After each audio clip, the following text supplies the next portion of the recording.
রাম ও নারায়ণ রাম। প্রিয় গুরু ভাই বোনেরা, আপনাদের কাছে আবার এলাম ঠাকুরের তত্ত্বের ডালি নিয়ে। আপনারা পুরোটা শুনবেন, ভালো লাগলে সাবস্ক্রাইব করে দেবেন পরের পর্ব শোনার জন্য। রাম ও নারায়ণ রাম। পরমপিতার চরণে শতকোটি প্রণাম জানিয়ে শুরু করছি। ঠাকুর বলছেন, জন্মটা যেমন অতি আশ্চর্য, মৃত্যুটাও তেমনি রহস্যে ঘেরা।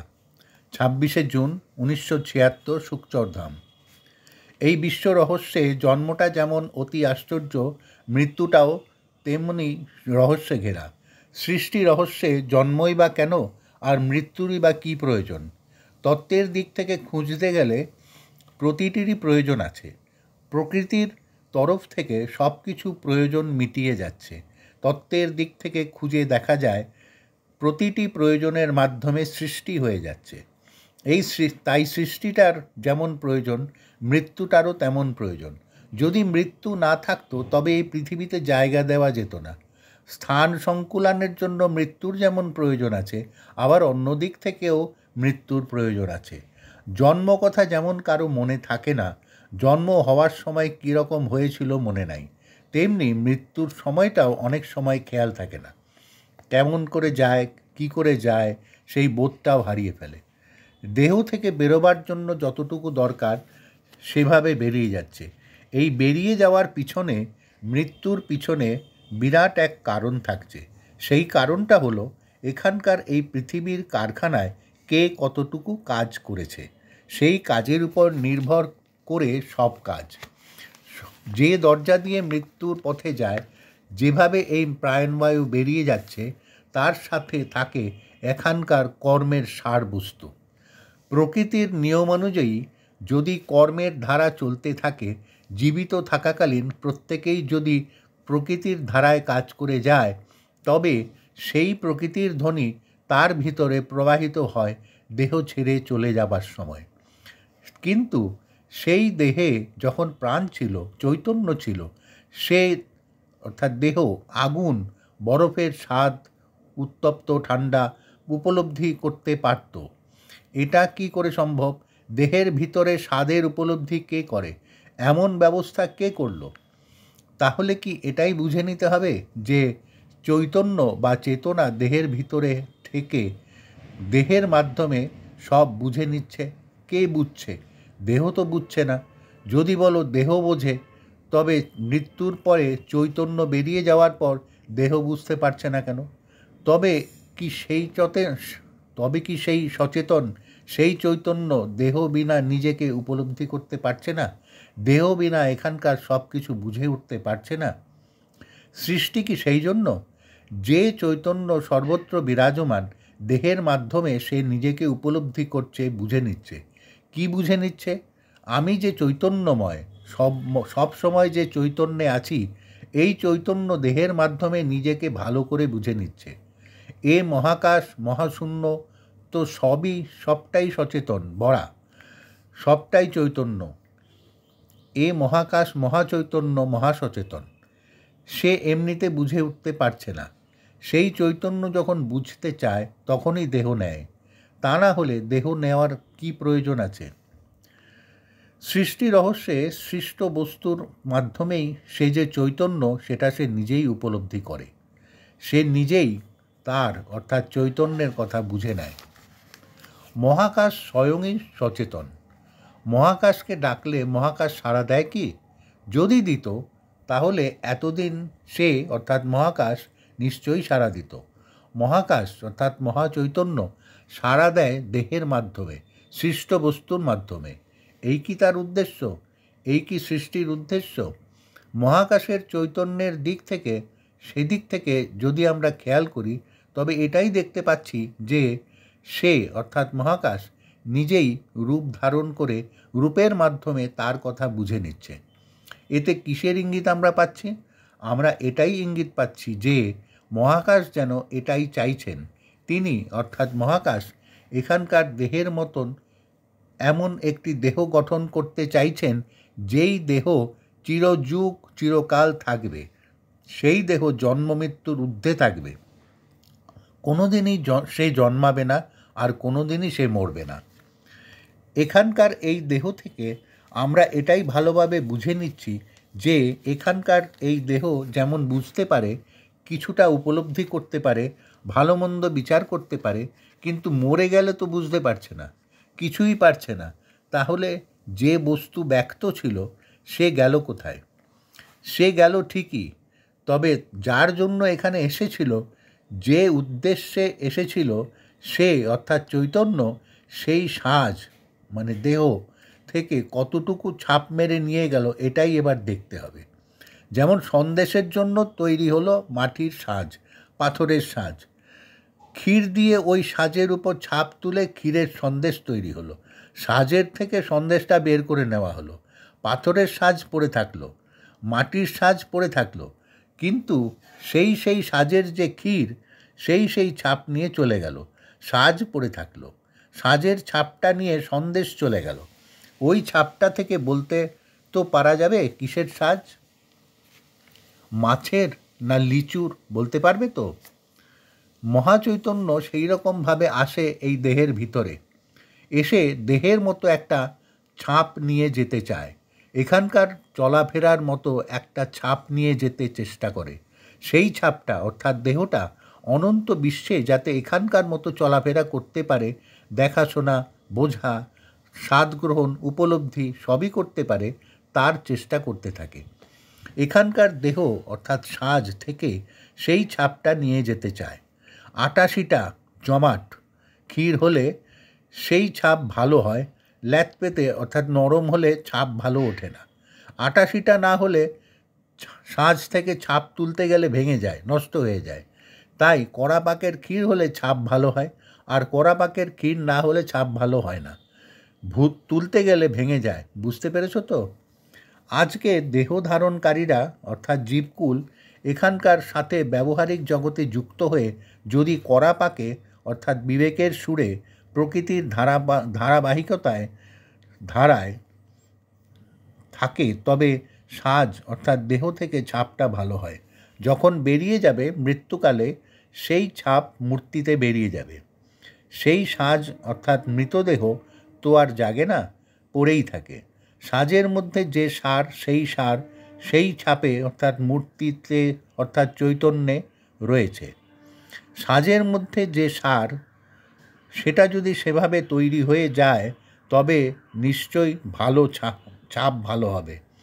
মৃত্যুকালে দেহের অর্থাৎ সাজের ভিতর থেকে যে চৈতন্য বেরিয়ে যায়, সে অর্থাৎ চৈতন্য দেহের ভিতরে থাকাকালীন বিবেকের ধারাবাহিকতায় যদি থাকে, তবে কড়া পাকের ক্ষীরের মতো মৃত্যুকালে জীবিতা অবস্থায় দেহের যে সমস্ত ক্ষমতা ছিল, সেই সব ক্ষমতার ছাপ নিয়ে আরেকটা দেহ নিয়ে মূর্তি হয়ে অর্থাৎ ছাপ বেরিয়ে যেতে পারে।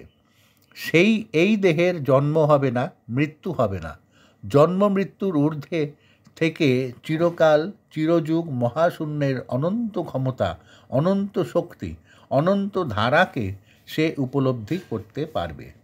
তাই সাজের অর্থাৎ দেহের মধ্যে যে সার আছে সেটা যদি ভালো হয়, ছাপটা নিশ্চয়ই ভালো হবে। বুঝতে পেরেছ? সাজের অর্থাৎ দেহের মধ্যে যে সার সেটা যদি সেভাবে কড়া পাকে তৈরি হয়ে যায়, তবে সেই সাজ দেহ থেকে ছাপ নিয়ে মূর্তিতে বেরিয়ে যাবে। এই যে চৈতন্য দেহের মধ্যে বিবেক হয়ে বসে আছে আর সব সময় সচেতন হয়ে রয়েছে, দেহের মধ্যে থেকে সব কাজে সচেতন করে দিচ্ছে, এই বিবেক সব সময় সংগ্রহ করছে সার বস্তু, মনের থেকে আহরণ করছে সেই সার বস্তু। কিন্তু সেই সার বস্তুর অভাব হলে দেহ ছেড়ে যখন চলে যাবে, তখন মনের থেকে আহরণ করেছ যেসব ছল চাতুরি, বিবাদ বিসম্বাদ, মিথ্যা প্রবঞ্চনা, হতাশা, নিরাশা, সেই ছাপ নিয়েই যাবে। মনটাকে কিভাবে কি করলে সুন্দরভাবে রাখা যায় তার প্রচেষ্টা করাটাই হলো সাধনা। দেহের মধ্যে সবাই সব কিছু নিয়ে বসে আছে, বিবেক তো দেহের মধ্যে ঢুকে বসে আছে। জন্মসিদ্ধ মহানরা মুহূর্তে সেই বিবেককে তার স্পর্শের ছাপ দিয়ে নিয়ে যেতে পারেন। সাধারণত জীবদেহে দেহ ছেড়ে ওই চৈতন্য যখন যায় তখন বীজ আকারে আকার নিয়ে সেটা যায়। সেই আকারটা অর্থাৎ বীজটা যে কোনো মুহূর্তে যে কোনো দেহ ধারণ করতে পারে কিছুক্ষণের জন্য। পারে বলে দেহ ধারণ করার ইচ্ছা জাগে না, করেও না, বেশিরভাগই করে না। কারণ ওই বীজে থেকে যাচ্ছে আফসোস, দুঃখ, ব্যথা। হায় হায়, এতদিন কি করলাম, এত সুযোগ পেয়ে অতি অল্প সময়ে অতি বৃহৎ কাজ করে নেওয়া যায় সেখানে এত বড় ভুল কাজ কেন করে এলাম। এই দুঃখ, এই আর্তনাদ ওই বীজ এখানকার দেহ ছেড়ে গিয়ে করতে থাকে। কি করেছি, কি সর্বনাশ করেছি, কি করলাম, কেন করিনি, কেন বুঝিনি। তখন এতটুকুন বোধ অনেক বেশি হয়ে যায়। ভূতই হোক, প্রেতই হোক, দানবই হোক আর দেবতাই হোক, এইটুকু বুঝে নেওয়া যায়। আর দেহে এতদিন থাকতে একটা শেপ, আকার নিয়ে চলে যায়, দেহ গঠনের ক্ষমতাটা নিয়ে চলে যায়। এটা সবারই হয়, সবারই হবে। কিন্তু এটাও বুঝতে হবে আবার জন্ম হবে, চৈতন্য দেহে প্রবিষ্ট হয়।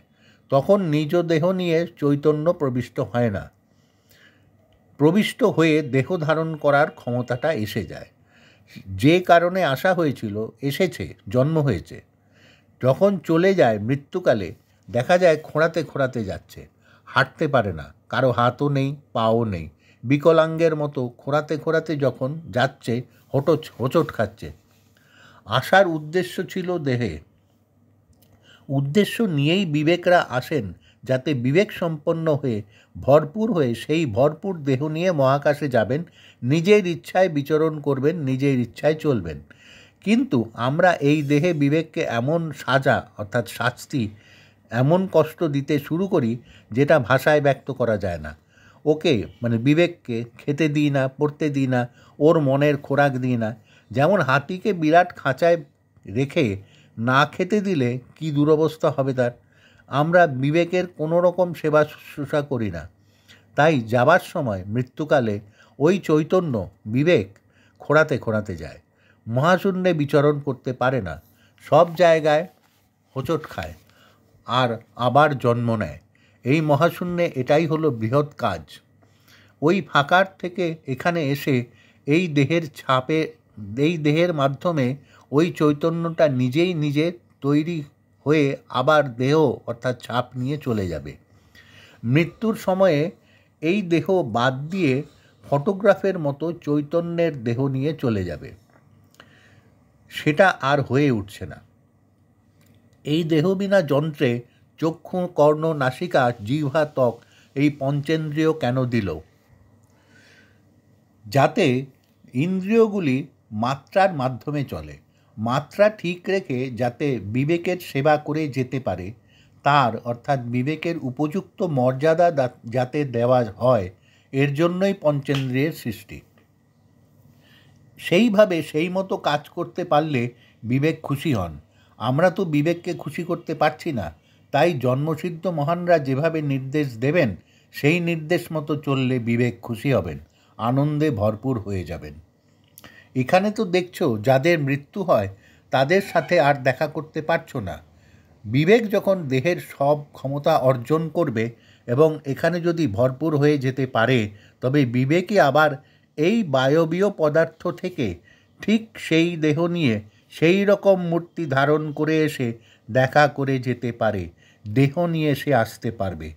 এটার প্রমাণটা কি করে বুঝবে, কি করে সম্ভব? যেমন আমি তোমাকে দেখছি, তুমি আমাকে দেখছো, এটা ফাঁকা জায়গার মাধ্যমেই সম্ভব হচ্ছে। ফাঁকা জায়গার মাধ্যমেই দেখতে পাচ্ছ, শুনতে পাচ্ছ। আমি তোমার কথা শুনতে পাচ্ছি, তুমি আমার কথা শুনতে পাচ্ছ। এসব যদি ফাঁকা জায়গার মাধ্যমে হতো, এই দেখার কাজ, শোনার কাজ, ঘ্রাণের কাজ, স্বাদ গ্রহণের কাজ, তবে এমন কিছু নিশ্চয়ই আছে এই ফাঁকার মাঝে যার দ্বারা দেখতে পাচ্ছ, শুনতে পাচ্ছ। বায়ুই হোক, জলই হোক, আলোই হোক, আর তার চেয়ে সূক্ষ্মই হোক, তারা দেহ ধারণ করে আছে। যাদের মাধ্যমে এই কাজগুলি হচ্ছে তারা নিশ্চয়ই দেহ নিয়ে আছে। ফাঁকা জায়গাতে যন্ত্রে ধরা পড়বে কিনা জানি না, সেই দেহ আমরা খালি চোখে দেখতে পাচ্ছি না। দেহ ছেড়ে যারা যায় তারা তো ফাঁকা জায়গাতেই থাকে, দেহের বিষয়বস্তু নিয়ে চলে যায়। যেমন একটা ফুল এখানে, গন্ধ পেলে সেখানে, ফুলটা তো সেখানে চলে গেল না, গন্ধটা চলে গেল। গন্ধটা যখন পেলে ফুলের থেকে নিশ্চয়ই কিছু পেলে। ফুল শুকিয়ে যায় কিন্তু গন্ধ তখনও থেকে যায়। গন্ধ পাওয়া গেলেই বুঝবে ফুলের কিছুটা সেখানে রইল। ফুলের থেকে সেন্টটা তো এমনি এমনি হয়ে যায়নি। কোন ফুলের কী গন্ধ ফুল না দেখেও গন্ধ পেয়ে বোঝা যায়। যা কিছু গেল সেটাই আত্মা, গন্ধটাই তার প্রমাণ। গন্ধটা তো ফুল হয়ে যায়নি, ফুলের থেকে সেন্টটা বেরিয়ে গেছে, তাই যা কিছু গেল সেটাই আত্মা। যেমন বেল ফুল, জুঁই ফুল, গন্ধরাজ ফুল, গোলাপ ফুল, রাস্তা দিয়ে যাচ্ছ একটা গন্ধ পেলে, সেটা কিসের গন্ধ? গন্ধে ফুলের নাম বলে দেওয়া যায়। মৃত্যুর পর দেহের থেকে যে সুর, যে চৈতন্য বেরিয়ে গেল, সেই সুর সেই বায়বীয় পদার্থের সাথে যে কোনো মুহূর্তে তোমার কাছে আসতে পারে, তোমার সাথে কথা বলতে পারে। জীবিত থাকাকালীন দেহের ভিতরে তৈরিটা যদি পাকা হয়ে যায় তবে আরও বেশি ভালো হবে। আর এখানে পাকা না হয়ে যদি যায় তবে অকালে কলির গোলাপ ফুলের গন্ধ পাবে। নাড়া দিলে একটু গন্ধ পাওয়া যায়। কলি অবস্থায় অর্থাৎ তৈরি না হয়ে যেটা বেরিয়ে যাবে সেটার গন্ধ থাকে না, সেটা অকাল অবস্থায় পড়ে রইল। এই জীবজগতে সর্বজীবের মধ্যে বিবেক আছে। সেই বিবেক যদি চৈতন্যময় না হয়, চৈতন্যের সারার সাথে যদি যুক্ত না হয়, আর এখান থেকে যদি মধু আহরণ করে নিতে না পারে তবে কপালে ছিদ্রতা আছে। মধু যদি না দিই বিবেক তার খোরাক পাবে না। বিবেক হলো এমন একটা জিনিস যে আসবে, বসে থাকবে, দেহের ভিতরে কাজগুলি করে যাচ্ছে। যদি তোমরা তার খাদ্য দাও গ্রহণ করবে, না দিলে গ্রহণ করবে না। তার উপযুক্ত কিছু দিলে সে গ্রহণ করবেই, কিন্তু সেটা তো দেওয়া হয় না। ইন্দ্রিয়ের চাহিদা সব গোলমাল করে দেয়।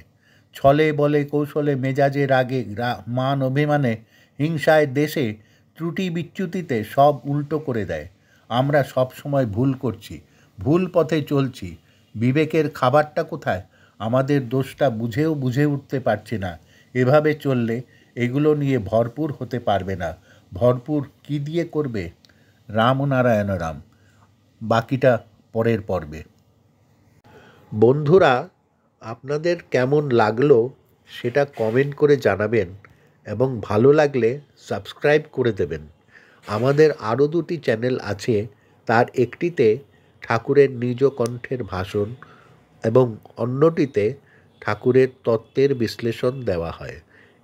এই দুটো চ্যানেলের লিঙ্ক ডেসক্রিপশন বক্সে দেওয়া আছে। রাম নারায়ণ রাম।